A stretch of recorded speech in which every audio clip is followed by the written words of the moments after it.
Ano yung tanong mo, sir? Anong tawag sa kuto? Sa kalbo ng kuto? Kalbo ng kuto? Mm. Kuto ng kalbo? Anong tawag sa kuto ng kalbo?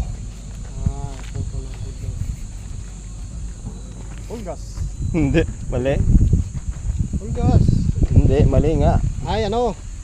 Yung kuto ng baka? Kalbo yung tao.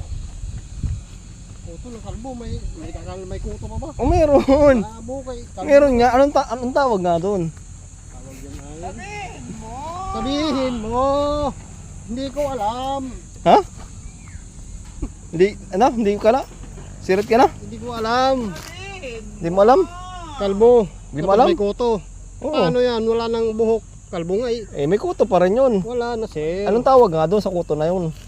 Wala nga kasi, kaya wala na siyang papangalan. Meron nga. Ano? Homeless. Homeless pala eh. Walang bahay.